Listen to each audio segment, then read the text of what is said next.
Welcome to Content with Humans. I'm Leonie Seysan, Director of Content Agency Article Writers Australia. For those who don't know me or Article Writers Australia, we've been around since 2009 and we specialise in written content, including articles, case studies and white papers. In this episode, I'll be speaking with marketing career development coach Emma Graham. We'll be talking about marketing roles and careers, frustrations, the job market, career progression in marketing, employer expectations, and more.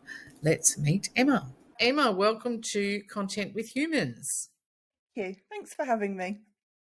So tell me a little bit about your business and how you came to specialise in the marketing career space.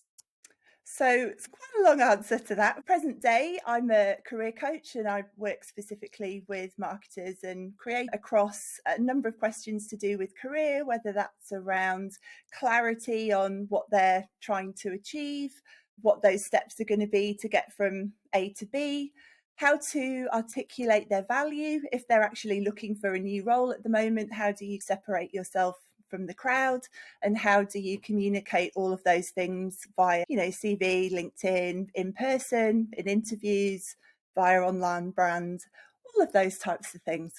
So that's the short part of the answer. The long part of the answer is, I guess, how I got here and how I ended up doing that. I'm not one of the lucky people who always knew what they wanted to do.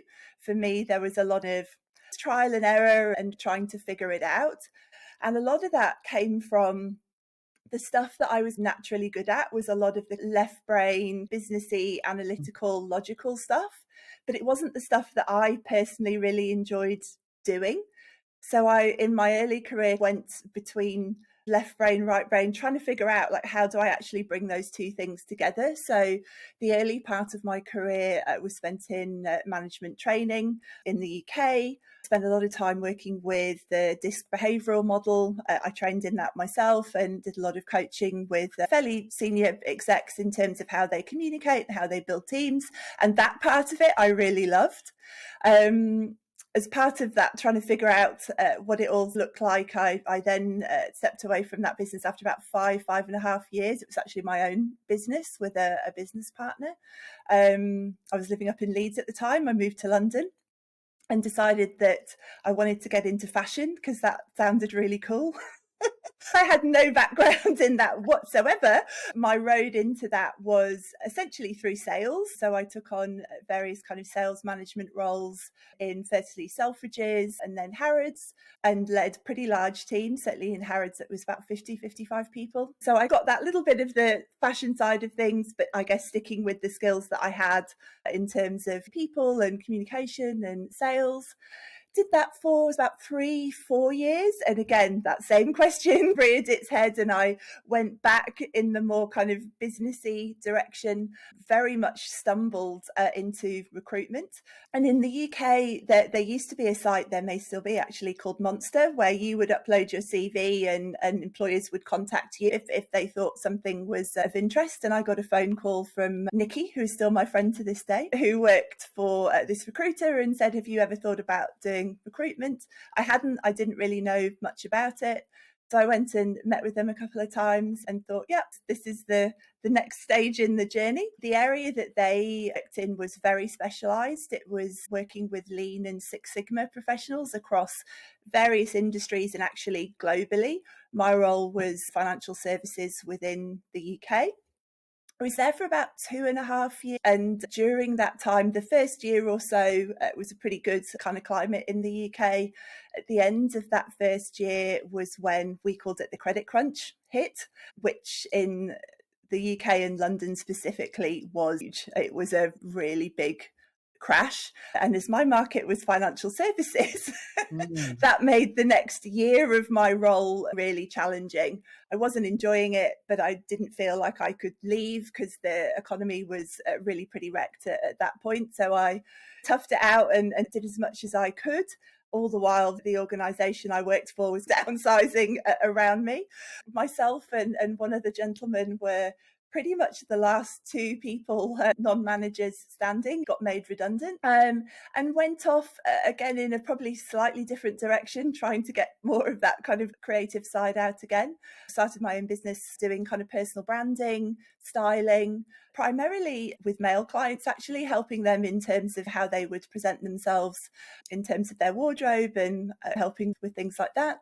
Did a bit of training with a couple of large hotel brands, helping their staff to, again, present themselves and how they would show up for work, which was really cool. During that time, I met my now husband, who is Australian and originally from Melbourne. He'd been in London for quite a long time. It'd been about probably, I think, 9 or so years when he was ready to come back to Melbourne. So I'd spent quite a lot of time in Australia. I've got a cousin that lives in Byron Bay, and I did a gap year here in Sydney, but I'd never been to Melbourne. But I agreed to move to Melbourne. That seemed like a good idea.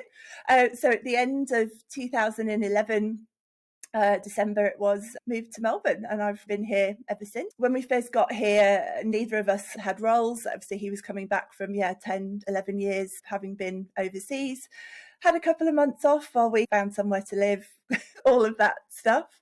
And then, if I'm honest, didn't really know exactly what I wanted to do, but felt like from what I could see in the market, the recruitment experience that I'd had in London was probably going to be the path of least resistance. There's quite a large demand, certainly at that point in time, for recruiters with experience in England. I knew, though, that I didn't want to go back into type of market. I didn't want to do financial services. I didn't want to do IT. Again, it was that I wanted to do something more creative, but I didn't really know what that looked like.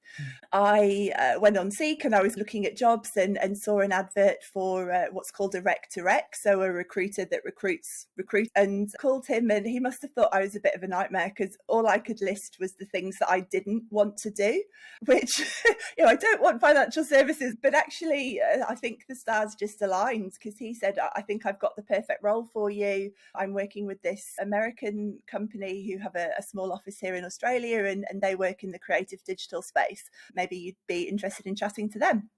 And it was the only job I interviewed for, and 3 interviews later got the role. So I spent about 3.5 years with them. I then decided that I wanted to take on a new challenge, and for me that was an opportunity to build my own team and build my own effectively business unit. And I was given the opportunity to do that by a company called Morgan Consulting. They'd never had a presence in that creative digital marketing space. So I went in as the first person and then built a small team around me, which I really enjoyed. I really enjoyed the team aspect of it, and I guess the leadership aspect of it, and building that team. Was there for about 3.5 years again. At that point in time, thought that I'd reached the end of my journey with recruitment, and just was having a bit of an existential crisis of, is this really what I want to do? So I resigned with the plan of taking a couple of months off and just thinking about things and working out exactly where I wanted to be. Turned out that I wasn't burnt out. I was actually quite sick. I just didn't know that at the time. Turned out I actually had Hodgkin's lymphoma, which I found out about 2 months after I'd left. So cue about a year in total of all of that, but 6 months of really intensive chemo. Came out the other side. I've actually just had my 5 years. It was in May this year, so very happy end to that part of the story. And it was forcing you to take a step back. Yeah, absolutely. It was really interesting in hindsight, the way that it worked out. And once I actually realised that I was actually sick, I was amazed how stupid I'd been, and actually how many symptoms I had that I had just totally ignored and just pushed through. And I think just that tendency of, I'm really busy, I've got a lot on, I'm stressed, I don't feel great, and just ignored a lot of quite serious symptoms, which was stupid. So I've learned that lesson. Expected though as well, wouldn't it? You're not expecting to get something like that. No, I think so. And just things like, it started off with, I had a cough and it was winter. Okay, I've got a cough, it's winter, everyone has a cough.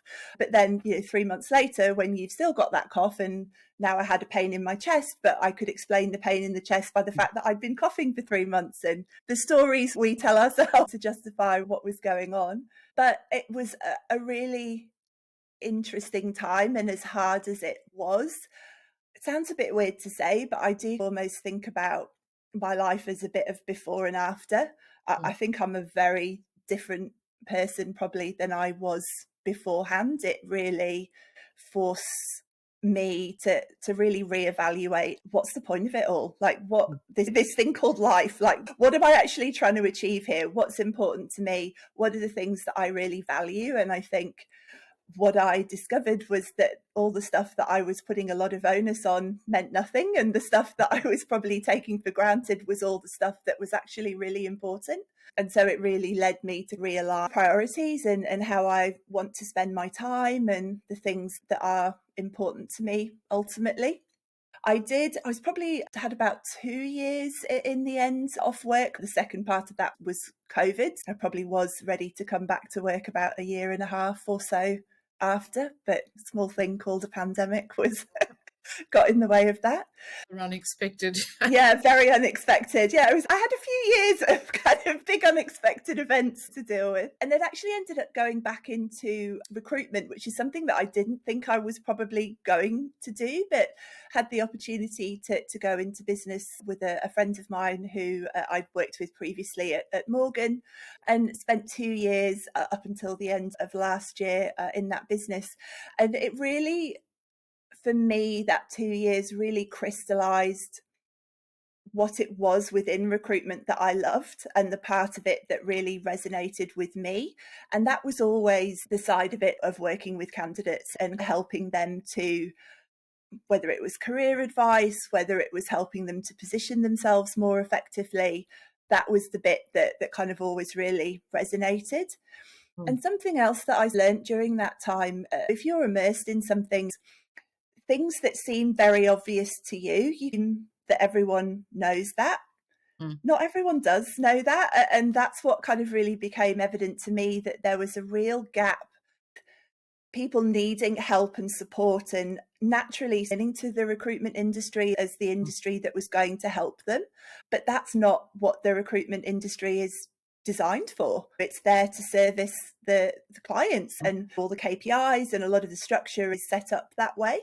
And so when I left recruitment, again, with the intention of having a couple of months, I was due to go back to the UK for Christmas, actually, spend Christmas with my mum for the first time since I left the UK, and just had this idea just going in the back of my mind. And over that sort of month or so, it just really crystallized of, well, actually, let me take those parts of recruitment that I love and let me just really focus on that and use the kind of the knowledge and the experience that I've built up over, yeah, as I say, it's probably 15 or so years in the end to work with people on their career.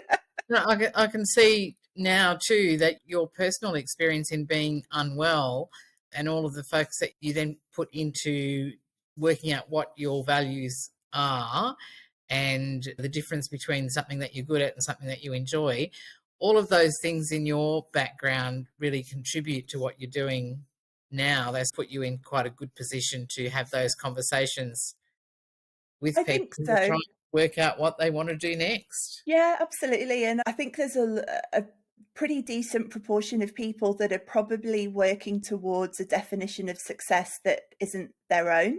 Mm, I spent 15, 20 years working towards a definition of success that ultimately wasn't mine. And it was interesting when I achieved the things that I set out to achieve, I felt nothing. And it was this huge anticlimax of, was waiting for the marching band in my head and all the, yeah, you've done it kind of thing. And it felt a bit meaningless. yeah. And yeah, then pretty much straight off the back of that was when I found out that I was sick. So yeah, it just really, really led me to reevaluate that. And I think if there's two things that I'm super, super passionate about, it's one, helping people to really define that for themselves and to work towards something that is meaningful and has purpose for them, whatever that may be. Yeah.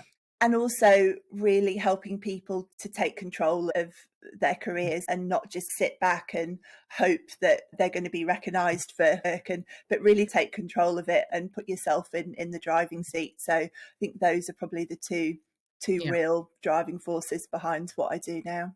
So, what are some of the common reasons that marketers come to you for assistance? I think there's a few very common ones. I think there's a few people who come specifically because of that recruitment background, that they want some of that insight around actually what's happening on the other side. How am I being evaluated? I think there's a general lack of transparency. So a lot of people don't really understand what's happening behind the scenes, as it were. So some people have questions around that. Some people have questions around the how do I get from A to B? If I'm at this point in my career, say I'm a marketing manager and I want to work towards being a head of marketing or perhaps even a CMO, how do I get there? What are the steps? What do I do? What are the things that I need to put in place? So that's certainly a big kind of overarching theme. And then within that, there's lots of subcategories around. I mentioned it before, how do you articulate your value? How do you position yourself for success? And it's a really interesting one as marketers, because obviously they understand the principles of marketing far better than I do. I'm not a marketer. I've just spent a lot of time in the space. But as soon as it's you, as soon as you're the product, you lose all kind of objectivity, and it's very hard to see sometimes what makes you special. And I think ultimately in a pretty crowded marketplace, it's that differentiation which is really key. And then once you've identified that, how are you communicating that, and how are you putting that out into the world, so that if I apply for a role that 200 other people have applied for, how do I stand out from other people? And also, again, really encourage people to take control. And a lot of the things that we talk about when it comes to actual kind of job hunting strategies is not just relying on applying for a job via a job board and hoping that you get a response, but what can you proactively do? What are the things that you can put in place to try and actually find opportunity for yourself as well? So, what sort of role do LinkedIn profiles and other social media accounts play when it comes to finding employment or potentially winning roles that have been applied for? LinkedIn is pretty key in this kind of day and age. I think you'd really struggle to find a recruiter and an internal talent acquisition person who wasn't on LinkedIn. I think pretty much everyone is, and it's a key part of how those people are searching. And even the more kind of proactive headhunting that a lot of recruiters will do, particularly at the more senior end, LinkedIn plays a massive part in that. If you're not putting your best foot forward, as it were. I started using the phrase, and I don't know if it's quaintly old fashioned, but the phrase of it's your digital calling card. It's the thing that people will often see about you from an online perspective first. Even if you meet someone at a conference, no one really does business cards anymore. You find the person on LinkedIn, and that's how you connect. So it's really important, not just from a job search perspective, but from a personal brand perspective, that your LinkedIn gives a good account of your experience and who you are. And the other thing that I think is really great about LinkedIn, probably in comparison to CVs, which do tend to be a little bit more generic and that sort of professional tone language, that you can be a bit more of yourself on LinkedIn. And I think particularly in the about section, you've got an opportunity to really tell a bit of a story and give a sense of who you are, again, which I think is part of that point I mentioned earlier in terms of differentiation. It's not just I'm a marketer and I've got this many years experience and I do B2B or whatever. There should be, in my opinion, some personality behind that, and if you can tie that all up in a really nice kind of narrative story, people are so much more likely to remember that. So link is really key, and as I say, not just when you're looking for a role. Other social media, probably less. I guess it depends. If you're a social media specialist, then chances are people are going to be certainly looking at the brands that you've been working with from a social perspective. You do read, and maybe it's just horror stories that you read on LinkedIn of people that have got completely open Facebook profiles or Instagram profiles, and then someone's gone on and seen some picture that they probably shouldn't have seen, and they've had a job offer pulled or whatever. But I don't know, that's the real world, but maybe it's best to have your private accounts private when you're looking for a job. So, how important is personal branding for marketers who want to progress their careers? And do you have any tips on that?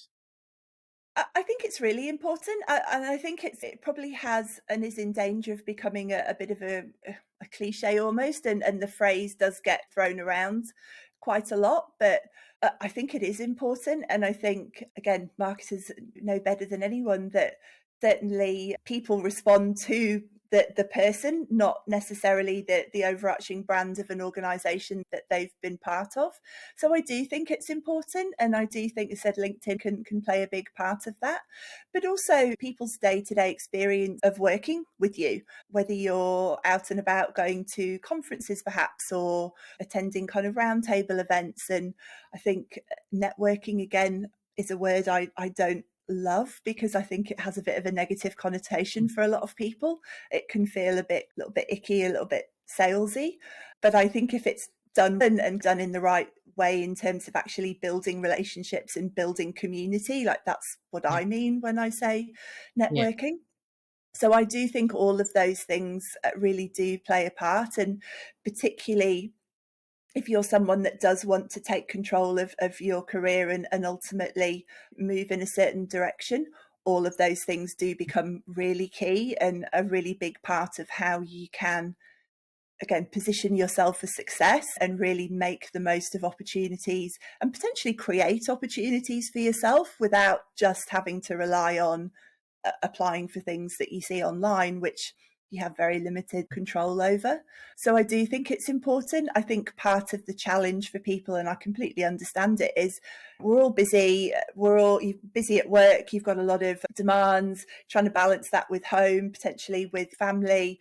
And then someone comes along and says, oh, you need to make time for networking. You need to build a personal brand. And it's in all my free time, I'll do those things. That on my list. Yeah, exactly. But I do think it is one of those things that your future self will really thank you if you can find even an hour a week, whatever it is. And one of the very simple things that I often suggest to people is actually put the time in your calendar, block out an hour a week, an hour a fortnight, if an hour a month, whatever it is you can spare, and actually dedicate that time to your career and the things that you can do to help yourself, so that they don't just fall off the to-do list. But I do completely understand when people hear that, they're like, yeah, when's that going to happen? But you Well, have it happens unfortunately over got to time find the anyway, time. doesn't it? It happens that building a network happens over time, but if you go about it a little bit more strategically and you put consistent effort into meeting new people and then maintaining those relationships, then over the course of a few years, you're going to build up quite a strong, which is going to be advantageous in terms of potentially hearing about opportunities that haven't hit the Yeah. market yet. Absolutely, absolutely. And not just that, but also all the advantages of doing that over time, all the shared knowledge, all the access to potential mentors, being a mentor yourself, having a community of other marketers that you can share your experiences with. And they may have just, I don't know, implemented a particular piece of MarTech that you're thinking of using. And you've got someone that you can pick up the phone and say, okay, we're thinking about this. How did you find it? What were the pitfalls? So I do think it's a big part of that sort of future job search strategy, but also there's huge advantages in the short and medium term as well of just sharing knowledge. And I think that's when I say people don't like the word because it feels salesy, but I think if you're doing it in that sense of building relationships, building community, and sharing information, then to me that's a very positive thing. Yeah, it is. Other people who see networking in that negative light, it's just because they have in their mind that picture of it as being you go and have a few drinks and that at 5 o'clock in the afternoon and then you don't connect with those people again. But Yeah. that's not networking. That's going to an event. Exactly. Yeah. And I think also, I think it's important to find a way of doing it that feels authentic to you. Mm, And if you're someone who's perhaps a little bit more introverted, you're not going to go to those events. And if you do, you're certainly not going to enjoy it and probably not going to engage in mm. meaningful conversations. So if you know that about yourself, then find Yeah. another way of doing it. Yes, that's it. Plenty of you can invite people for a cup of coffee Mm, and yeah, yeah. go to lunches with a handful of people that you want to have conversations with. Exactly. And I think for a lot of people that don't do it, that's probably why they don't do it, because they think of it as those types of events. I personally don't particularly enjoy those types of events either. I don't do that. I have done in the past and not really enjoyed it and not really got value from it. So now I don't do it. But yeah, again, it's about recognizing that, and rather than just saying, I don't like that, I'm not going to do it, find a way of doing it that is right for you, and don't just ignore it and push it to the side. Mm. Yeah. So, Emma, because we deal with marketing teams on a daily basis, we often get a bit of a snapshot of the job market in that space, just based on the amount of movement that we see happening and how often people are changing jobs and how fast they're replaced and that sort of thing. It seems to have been a really wild ride over the past 4 years, going from one extreme to the other and back again. From your perspective, what has the last 4 years looked like, and what's the job market like now in 2024 for marketers? I think a wild ride is a good it's a good analogy. It's been very crazy. And as you said, it's been one way, the other way, and kind of everything in between.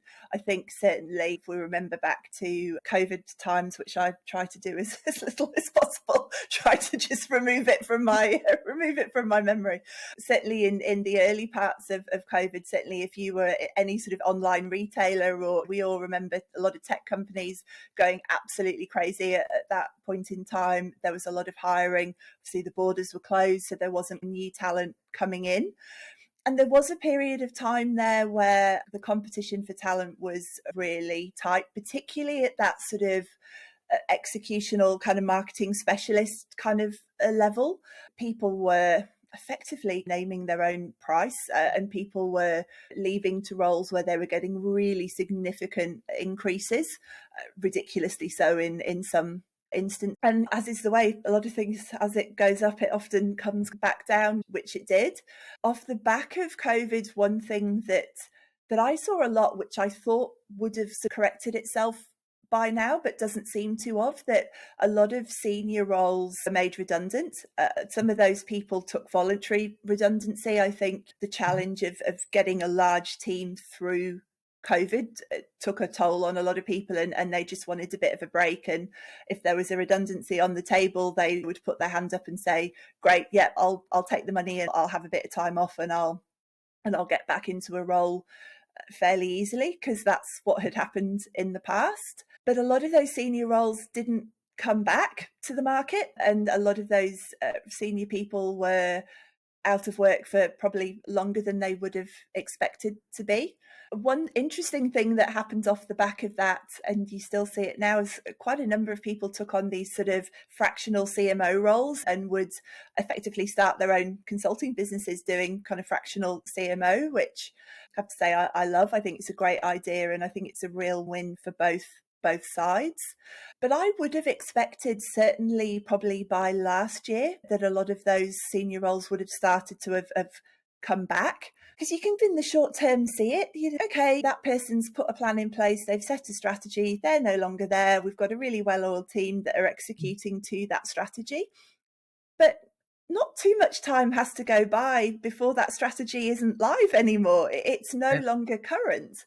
And if no one is revisiting that, if we're not interrogating whether we're actually continuing to do the right activity, who's steering the ship? And so I would have expected a lot of those roles to come back. I think that the more senior end of the market is by far the tougher end of the market. That's always a little bit the case of just, it's a numbers game. There just aren't as many of those roles as there are at the sort of more entry and middle levels. But yeah, it's pretty tough, I think, for some of those senior people at the moment. The market hasn't really sprung back in the way I would have expected. Yes, I think there might be a few things impacting that as well. So I wonder, we see a lot of people now who got into more senior roles through COVID when the demand was there and people were where they've ended up a little bit out of their depth. They've taken on a senior role and they really didn't have the skills and background for it. And then the expectations, the employer expectations are quite stressful then when they're out of their depth. Yeah. And also, I think a lot of businesses are trying to do more with less. They've downsized teams, but they're still expecting the same output, more even in some cases. So yeah, I think there's a lot of challenges like that, where, as you say, perhaps people have taken on a more senior role that they perhaps weren't quite ready for, and once they're in the role, perhaps they don't have the level of support to help them get up to speed as quickly as you would like. There's definitely, I would say, an overarching theme of do more with less, which is having a number of different consequences. So would you say that the job market's quite a different place at the moment for experienced senior marketers than it is for graduates who are looking for an entry-level position? Yeah, I honestly don't know that much in terms of graduate level. I don't really particularly have a network in that area or really work with people so much at that level. My assumption would be that it probably is still quite tough for graduates, as it often is. There's a limited number of roles and a lot of people competing for them. But I also think a number of the same principles apply in terms of how are you differentiating yourself? It's not enough just to say, I went to this uni and I did this course, so did all the other people that did that course. It's got to be something more than that. And I think it's often difficult for graduates. It's that kind of chicken and the egg thing of, how do I get experience if everyone's telling me we can't hire you because you haven't got experience? Even if it's not experience in your chosen field, even if it's, I don't know, you've gone and worked in retail or something for a period of time, or hospitality, it's still showing transferable skills. It's showing the types of things that employers want to see. So I think even if you can't get work experience, or certainly a lot of people, vast majority of people, aren't in the position where they can take on an internship because they can't afford to do that. So even if you can't do that, do something. The other thing that I think often falls through the cracks, and I sound like a bit of a broken record, is networking. Because you come into the workforce and you don't have a network, but there's still things you can do. There's still people that you can connect with, reach out to, and try as much as possible to start to build that network before you get to that point. Don't wait until you're graduating and then suddenly think, oh gosh, I need to start building this network, because it's better than nothing. But if you'd have started a year before or 18 months before, like, that's the time to do it. Yes. Because then when you come to that point in time, you've got those relationships and hopefully some people that can potentially help you. Yeah, and I think it is hard to see that value in doing that probably early on, but something that I've noticed over the years through looking through LinkedIn profiles and looking at how people move from one company to another, I quite often see scenarios, and hear them as well, where one person has picked up a new job at a larger company, and then over the course of the next couple of years, you'll find that a couple of their colleagues will follow them. Yeah. So, and you think, well, that has to be because they're being recommended into that role because they know somebody at the company. Yeah, absolutely. So Yeah. I think if you're an applicant for a job and there's a senior marketing person in that company who's worked with you before, they're going to be asked, what was this person like to work with? Yeah. And if you get a good rap from them, then you're a shoe-in for that position. It's just essentially common sense, isn't it? You would pick someone that you have worked with before and know that they're highly capable over someone that you don't know and haven't worked with before. It's just a bit of common sense. Yeah, why wouldn't you? Yeah. So the COVID pandemic brought about a huge shift in attitudes towards remote working and flexibility, both in terms of the employer's attitude and employee expectations. How did you see that play out, and have those changes lasted? I've got a few different opinions on this, and some of them are probably slightly contradictory, so bear with me. I think as a starting point, the pendulum needed to swing. I think it was probably too fixed. There was too much focus on it. Time at desk, it's got to be 5 days in the office, which definitely affected people with families or people returning to work. There wasn't much part-time, and still aren't that many part-time roles available. So I definitely think movement was needed. I don't think that scenario was particularly helpful. My own personal opinion is I actually feel that it swung way too far the other way, and that there is a middle ground there that we probably need to get back to. I can remember conversations, certainly immediately after COVID, where there's probably a degree of entitlement of people just saying, I want this, I won't do this, I want this. And it just doesn't really sit that well with me, to be honest. I think if a company, they're employing you, they're paying you, they do have certain right to say, we would prefer it if you were in the office 3 days a week, or I think that's fair enough. And I think there were a lot of people who, as I said, when it was super challenging and the market was very tight during COVID, were given everything that they wanted and probably more. And they came out the other side expecting that to continue, and it hasn't. So I do think there's a kind of a middle ground that needs to be found. I think flexibility is important, and we need to find a way to be able to offer people that, particularly working parents. But also, I think there are a lot of advantages to being in the office, not least of which from a personal development perspective. I think certainly for more junior people, and it's interesting, in my experience, the more junior ones have often been the ones who don't want to come into the office. But I think actually for them, the benefits are probably far more obvious. I think back to when I started in roles and the amount that you learn just by observing and listening to your colleagues.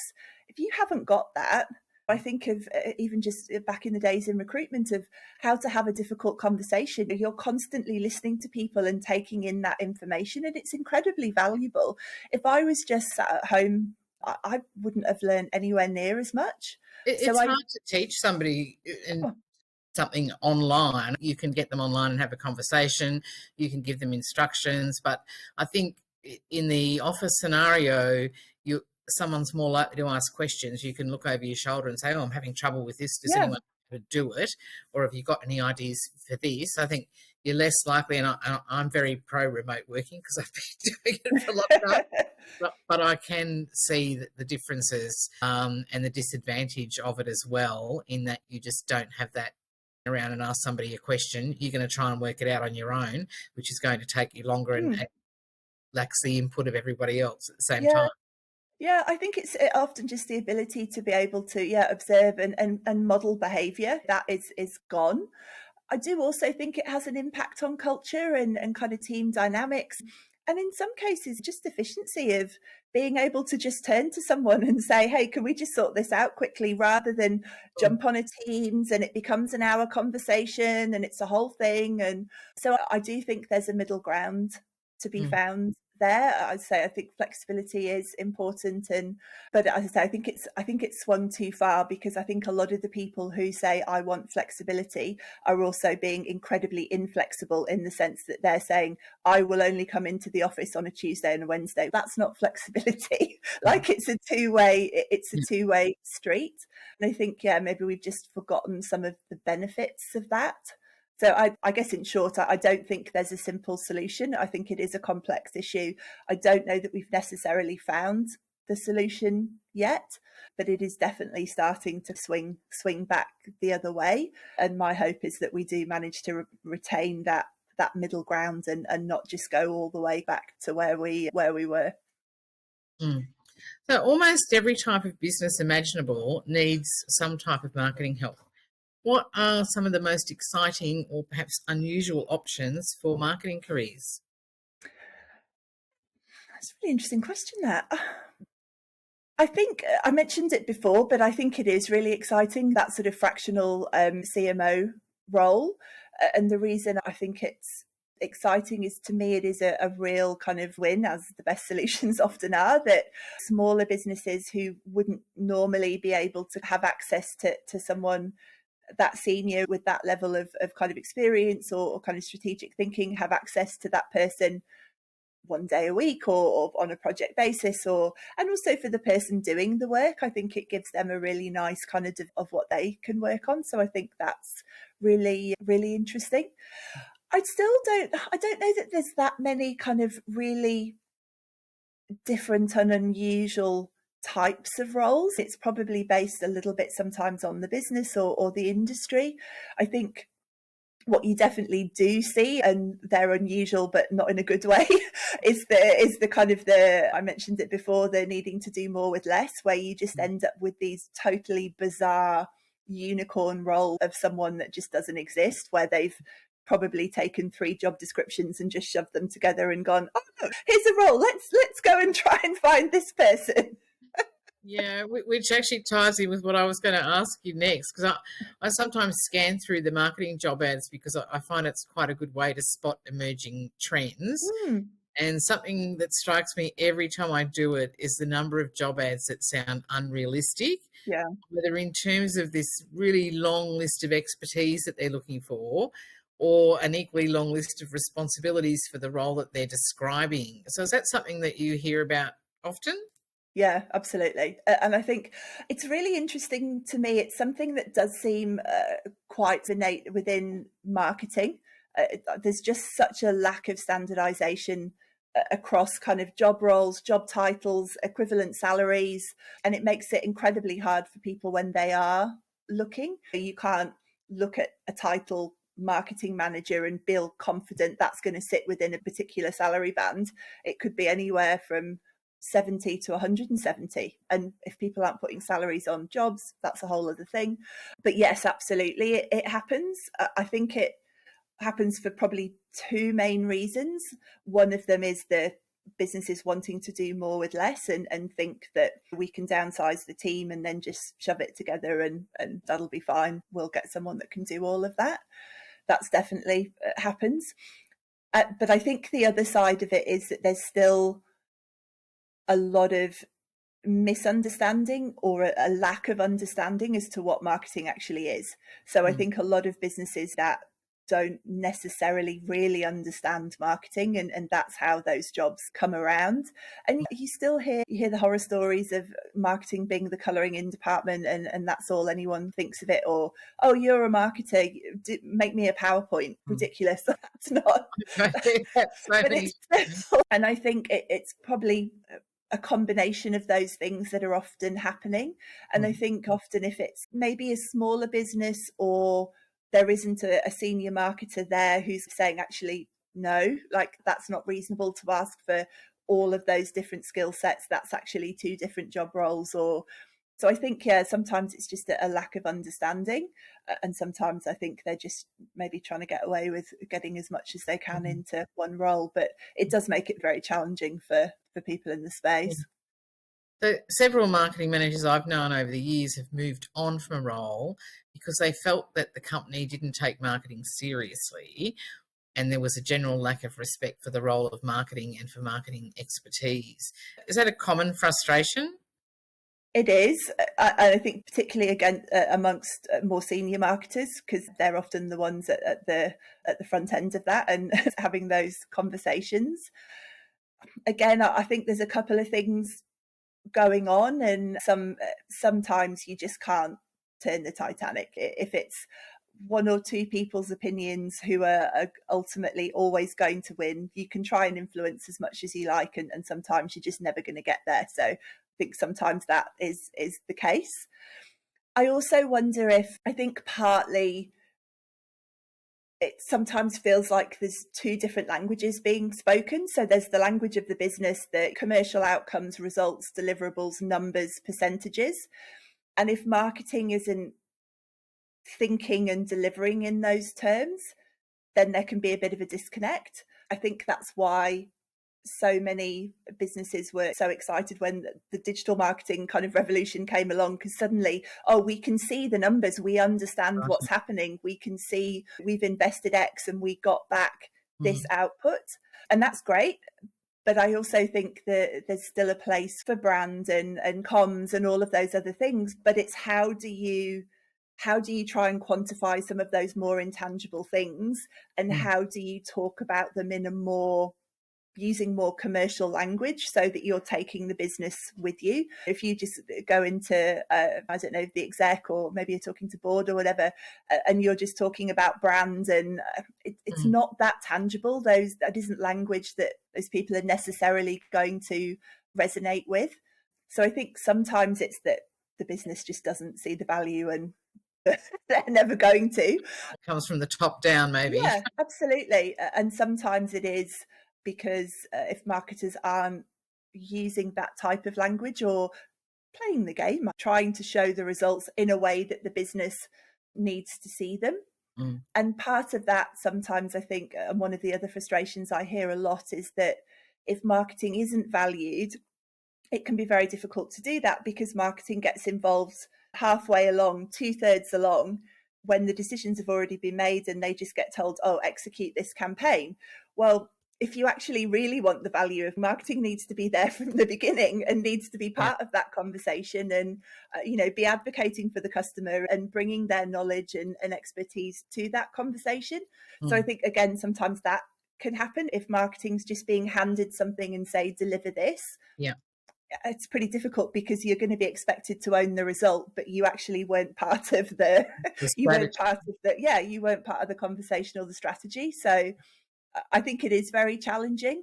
And I think, there is a lot of the frustration, as you say, with certainly senior marketers, because I think sometimes they just feel like they're banging Yeah. their head against a brick wall. But Yeah. I see that. I think there's a bit of a common issue with marketing and writing, actually. There are people who assume, oh, anyone can do that. Absolutely. You know what I Yeah. mean? Everyone can write, everyone understands marketing, but it's actually not true. No. And the same even within marketing. Oh, you're a marketer, you can write. No. Like, Yes, that's a exactly. And we technical. hear that a lot. Yeah. We hear that a lot. We get senior marketers who come to us because they need the help with the writing, but we also see a lot of particularly junior marketing people who are just expected. It's just assumed that's what you do. You're you're a junior marketer. You do the writing. Yeah, So, absolutely. which of course, even with professional writers, there are writers who are really great with long form copy Mm, and white papers and articles. They're not necessarily the same writers who are great with nice, short, crisp copy for brochures and yeah, that sort of things. There are different strengths even within professional writers. So I think absolutely. you can't grab a junior marketer and expect them to have the skill of a professional writer across No, all formats. no, it's not reasonable. Not And I really. think, I think also, and I saw this a lot when I was in recruitment, that you'd be talking to a client and here's the job description. And I think the onus is on the recruiter, whether internal or external, there to push back and actually share their knowledge and expertise and be a true consultant and say, that's actually not realistic. All of those things you're asking for there, that's not that's not an Yeah. actual person. Yeah, What are which might the be hard because they might not know that's not yeah, realistic if they don't have any sort of an in-depth knowledge of the marketing sector, then they're not really going to know what's realistic and what's exactly. not realistic. And I Yeah. think that's part of what happens, that maybe if they're expected to recruit across all different it would be the same if someone handed me a really complex dev role. I don't know. Like I wouldn't know. I just wouldn't know. I wouldn't know where to start. So I think sometimes that happens where they don't have the in-depth knowledge and know enough to say, look, you're asking for actually two very different things there. What are the must-haves? What are the nice-to-haves? All of that kind of thing. And Mm. also, I think you do often get a lot of relatively junior consultants in recruitment, and perhaps they don't or haven't yet developed the consultative skills necessary to actually have that conversation and to actually push back on the client and say, I Mm. don't actually think that's reasonable, Yeah. and have that dialogue. So I think again, it's complex. There's a lot of kind of Mm. different things going Yeah. on there. Maybe that comes with their comfort with their own expertise. If they're comfortable with their expertise and they've been around for a while, they probably are going to push Yeah, back. As you say, if they're junior, they don't feel that they're in a position to push back. yeah, yeah, Yeah. yeah. So a lot of companies are currently identifying use cases for generative AI, and plenty of them are already using AI tools for some tasks. What sort of reaction or sentiment are you noticing among marketers about AI? Mm. I think it's really interesting because I think in the beginning, and I say in the beginning, it probably wasn't that long ago, was it? 2 years ago, whatever, maybe 18 months ago. I think there was that initial kind of fear that actually this was going to fundamentally change markets, take people's jobs away, all of that kind of thing. I think that has subsided as people realise that, do you say, it's a tool and there are great uses for it. It is still, certainly from a writing perspective, very generic. I think companies that thought they might be able to not have comms professionals anymore or use an organization like yours and Mm. replace it with AI. No. Yeah, yeah. It's And you can see people discovering that now where they yeah, have you played can. along with it. Yeah. Yeah. I think it's a bit similar for the strategy side of things as well, because I think quite a few people thought that something like ChatGPT was quite good at turning out strategy documents, but Mm, it actually suffers from the same problem in that it doesn't have anything original to add to it. It's just producing content yeah. from what's already out there. Yeah. So, and that might even be harder to spot than the fact that it doesn't write all that well. Yeah. I Yeah, as think you that say. that strategic side of it might be Yeah, harder to see. absolutely. Yeah, generic and quite repetitive as well, I find. And it's interesting, slight aside, but you see it in people's CVs. You can spot Mm, within about 3 seconds because CVs, people tend to use the same type of language anyway. They tend to write in that very kind of, this is my professional serious tone that I will never use in real life, and they'll write their they'll write their CV like that, which is one of the mm, reasons that you shouldn't write your CV like that as an aside. But as soon as you add chat GTP into that, like it's just so generic. And in a crowded marketplace, when your goal should be to differentiate yourself, just don't use mm, it.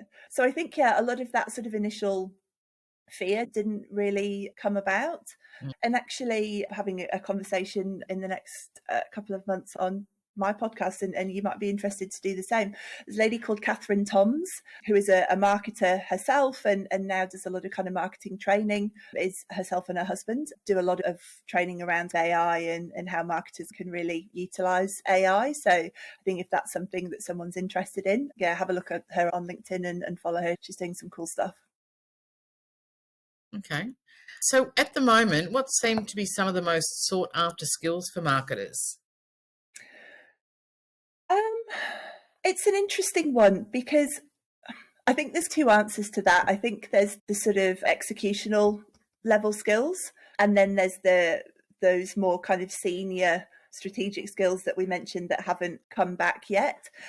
I still think one of the most sought after things is probably the thing I mentioned earlier that not everyone is great at, is that integrating marketing with the commercial thinking and actual business outcomes.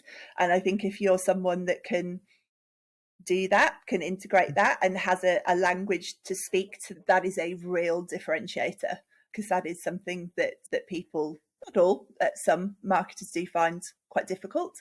I think there is still a lot of demand in terms of digital, social. You get some real kind of specific ones, obviously, with things like TikTok going gangbusters. People want, and you hear the going back to businesses not necessarily understanding marketing. You'll get the things like, "We just want to go viral. We want someone who can make us go viral." Or, "We should be on TikTok because everyone's on TikTok." Are your customers on TikTok? So I think that's still out there, but I still think there's, as much as there's always kind of new skills and new technologies, and certainly Martech has been a huge kind of part of that, I still think it goes back to those fundamentals of marketers that can really understand business and commercial outcomes and integrate that with customer business outcome. That's actually still a real differentiator. Mm. So let's talk about resumes. What are some of the common mistakes that you see people making on their resumes or CVs? The type of simple mistakes that could see them being overlooked for something that they'd actually be a good fit for. I think there's a couple of probably overarching points there. I mentioned one before, and just using generic language and just saying, I'm a strategic marketer. Everyone says that. Again, when you read a lot of CVs, and I don't know, tens of thousands I've probably read over the years, people use the same language, they use the same phrases, and it does become very repetitive. So I think, firstly, be conscious of your language. And as I said, people do tend to write in this very kind of slightly formal business voice that no one talks like that. And one of the things, a piece of advice that I give is write it as you would speak it. If Mm, you wouldn't say that in real life, then don't write it on your CV. And I think people do find that quite difficult. I think often it's easier to, again, just record yourself into your phone, talking it out loud, and then write it from that often gives a much more personable kind of tone to the CV. So I think that and probably the overarching point there is just being too generic and not actually focusing on differentiating yourself enough. The other thing that I think a lot of people sometimes forget to do, they talk about their experience, and their CV will, whether that's their educational experience, their work experience, and that's all great. But again, it doesn't actually cover your value, and it doesn't articulate the value that you're bringing to the organization. The thing that does that is impacts, results, deliverables. What have you actually done in those roles? It's all very well saying, I was here for 4 years and I worked on campaigns and I did this. Yeah, but what was the result of that activity? What was the impact that you had? And again, that can be a little bit challenging depending on the area of marketing you're in. You're not always going to have a nice little percentage that you can put at the end. But as far as possible, try and focus on results. By all means, you're going to cover abilities and that kind of thing, but I would make that no more than half, and then I would make the results and the achievements the other half of that. So I think that's often a mistake that a lot of people make. A really obvious, simple one, spelling. I'm dyslexic, so I get it. Like, I can read something till I'm blue in the face and I just won't see the mistake because my brain just fills it in. And even if you've spell checked it, if you've got the wrong word, the spell check's not going to bring it up. So just having someone else read it, check it, it does make a difference, particularly if it's a glaring error. And if you have English as a second language, get someone else to double check over everything and make sure that it's as clear as it possibly can be. And actually, that's probably another point of not trying to overcomplicate and just making it clear. And I think often marketers and creatives can be too concerned with how it looks. And as long as it's clear, it really doesn't matter. People don't actually really care so much about the format. They care if you've used such a small font that you can't read it, which people often do when they're trying to cram it onto 2 pages. But as long as it's clear, as long as it's understandable, how it actually looks doesn't matter. And on that, CVs can't be longer than 2 pages thing. I don't know who said that, but I totally disagree. I think certainly if you've got more than 15 years work experience, you can't get that on 2 pages. You can't say anything that means anything in 2 pages. I'd say if you start to get over 5, that's maybe getting too long. Don't be obsessed with trying to just cram everything into 2 pages. It's more important that it's legible, and as I say, that it's talking about your value and what you can deliver. Or definitely, I agree with you about the second pair of eyes, because even we have a professional editor who checks everything that our writers do before it goes to clients. And part of the reason why that's even necessary is because when you've written something and you've edited it yourself 6 times, you just can't see it anymore. Fill in the blank, and you can't see it. You can't see those errors. Or typos, and some things that are even quite obvious that you won't see any longer because you've now got 6 versions of it in your mind. Yeah, absolutely. The editor will pick it up on the first run. 100%. Yeah, I said I'm dyslexic, and spell check often. I use Grammarly, which does help me quite a lot. But sometimes I'll read something 10 times and I just can't see. I can't see the mistake. It happens often. I'll put something on LinkedIn and then I'll perhaps see it a day later and I'm like, oh my God, how did I not see that? Yeah. And look, I do that occasionally. I'm guilty of that as well. I'll put things up. I'll write something for our blog and I'll think, oh, no, I want to put that up. I won't send it to the editor today because she's busy. I'll just put it up myself. I'm sure it's right. And then as soon as I put it up, I'll see an error. Yeah. In there again and fix it. Yeah. So should marketers be actively planning a career path as early as they can? It's an interesting question, that.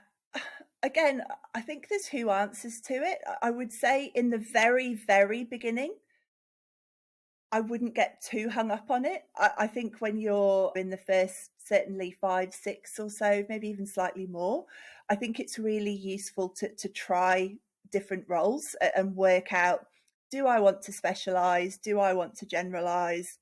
Do I prefer working with a certain type of customer? Do I like B2B? Do I like B2C? I think in the beginning it's good to have that breadth. So, but equally, I think doing that is in itself a career plan, is a strategy. Try and keep a breadth for as long as you can. Or if it becomes really obvious to you after your first role that actually I don't just want to be in this specific niche, I really would like to have more of an overview of projects start to finish or campaigns start to finish. So I think in the short term, try and keep it a little bit broad. So marketing focus can be quite different across industries and even from B2B to B2C. And once you've got a little bit of experience in a particular area, it's potentially easier to make progress in that area rather than change. So what are your thoughts on that? I have to say, this is a real soapbox topic for me. I find the Australian market, to my mind, really overly obsessed with industry experience and wanting people to stay in their lane, stay in this. And I've never really understood it. I think there's maybe a couple of industries that I would say, maybe like an FMCG or something, which is very specific, but I do think there's actually huge value in having people with outside experience, fresh eyes, seeing things from a different perspective, bringing in ideas from other industries. I think if you're only ever employing people from within a certain industry, there's the danger that it just all becomes very myopic and groupthink, because we're doing it that way because that's the way we've always done it, and no one's actually challenging the norm or the status quo there. But that mentality does very much exist in the Australian market, and some industries, super, for example. I used to do a bit of work in super, and they would we only want people. Super's a tiny industry. If you only want comms people from within super, that's not very many people. And actually going back to that consultative thing, over a bit of time, chipped away into what do we actually, why? What's actually underneath that? What are you trying to solve for by saying we only want? And it was experience of working and writing specifically within a highly regulated environment. I'm like, okay, if it's that, then what about someone from energy? Because that's a highly regulated environment too. So you can, again, start to chip away, and rather than just the blanket statement, like what's actually behind it? What are we trying to solve for? And then is there another way that we could get that skill? And that usually comes back to not understanding the role of the marketing person as well, doesn't it? Because if they're expecting that, they don't realise that the marketer has a great deal of strategic knowledge that can be applied to many different sectors. Yeah. They're not necessarily the person who's going to be writing the piece of content, and needs to be aware of the language requirements, etc. Yeah. I just think there is huge value in bringing in people from different industries that have, say, just a fresh lens and fresh set of eyes, because marketing principles are marketing principles. They apply across the board. And I think anyone coming into a new role is going to take time to understand the business, the dynamics of the team, the company. They're going to want to understand the customer. They're going to start from those first principles anyway. So does it really matter if they've never worked in a particular industry before? I don't think so. And I'd actually go further and say not only does it not matter, I think in a lot of cases it's actually a positive. But the Australian market, it's another form of diversity, really, isn't it? Totally. Yeah, it's just different. It is. Yeah, it's just a different approach, but it can sometimes be a little bit challenging. I think particularly at the moment, I'm hearing that from people a lot, that employers are just being so specific because there's a lot of competition for roles. But I'm not sure that it's actually helping them. I think it's actually probably detrimental to what they're trying to achieve, in my opinion. But yeah, it is an issue in the market here. So what does career progression look like in marketing? Is there a typical pathway from entry-level position to corporate CMO? No, I think is the short answer. And I think going back to that, as I said at the beginning, defining success for yourself, I think is really important, and having a goal in terms of knowing what that is. Just because you work in marketing success doesn't necessarily mean that you're going to be a CMO. You might not want that level of kind of stress and responsibility. It's not going to be for everyone. So I think that is a starting point, actually understanding what it is that you personally want to achieve and what your sort of version of success looks like. I also think there is no quote unquote right way. There shouldn't be. There might be paths that are perhaps a little bit more well trodden. And sometimes you do occasionally see people that have had that really nice kind of linear next step up. They're probably getting rarer and rarer these days. I talked at the beginning about my career history that was kind of a bit all over the place while I tried to figure it out. But actually all of those experiences built a toolkit which I now use on a daily basis. So I actually really like that way of thinking about careers, and something that might look like an odd deviation, or perhaps you've went left in a really strange way. You may have actually learned something and picked up some really valuable skills there that will later help you. So I think in terms of path, that there's no right way.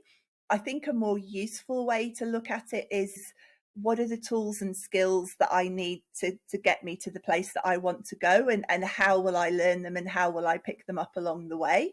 And sometimes, as I say, that may not be the next step. It might actually be a step to the left or right to gain some really valuable experience and then take that into the next phase. I think probably we talked about the kind of specializing or generalizing, and I think that's entirely a personal choice for someone and what they enjoy doing. I think the one thing, if you do want to reach a level of seniority and go into kind of senior marketing manager, CMO, it would be a pretty unusual situation where you weren't managing people. So if that's the direction that you want to go in, you need to be comfortable with the fact that you're probably going to end up spending a lot more time managing people than you are actually doing hands-on work. Even strategic sort of level work. So if that's not something that sort of personally resonates with you, then I would be questioning whether I necessarily want to go in that direction. If you want to do that level of thinking and that level of work, but you don't want to manage a team, again, the fractional CMO thing might be an option for you. So I think it's about picking a little bit and actually understanding the component parts and going, what am I actually trying to get to here? Do I want that part? Do I want this part? Do I love managing people? Is that something that really gives me a sense of purpose? In which case, that's the direction I'm going to want to go in. If that's something that I'm less interested in, maybe I'm going to build more in a specialist niche. Maybe I'm going to be much more kind of project focused in the work that I do, and much more kind of executional because I'm less interested in the people side. So I think, to me, there is no right or wrong answer. There's no right or wrong way. It's about understanding the components and ultimately where you want to get to, I think. So the difference between generalists and specialists, what are the pros and cons really of going in either direction in that regard? Like everything, there's pros and cons to both. And I do think it really comes down to the individual and actually what is more interesting work for them. And I've heard both versions of it. I've heard people that have been specialists and actually decided that it wasn't for them, that they actually wanted more breadth and diversity in terms of the work, or to say they wanted more of that kind of overarching. For other people, they love that. They love getting into that level of detail and that level of kind of expertise. I think it really does depend on the individual and what they actually enjoy doing. And again, where they want to get to and how they want to progress. And there's nothing to say that if you're, deepening a specialism in one area, that you might then want to that specialism and take on, again, going back to that toolkit idea, take on additional tools within that. Pros and cons to both, a time and a place for both. There's instances when a specialist role is going to work better than a generalist and vice versa. I think it's actually really down to the individual and the types of businesses that they want to work in. Emma, thank you so much for sharing your insights. If people would like to have a chat with you, how can they contact you? What's your website address and what's the best way for them to reach out to you? Sure. So LinkedIn's probably the easiest one, Emma Graham, Graham. And then my website is just egconsulting.au. Fantastic. Thank you very much for speaking with me today. You're very welcome. I've really enjoyed it. Thanks, Leonie.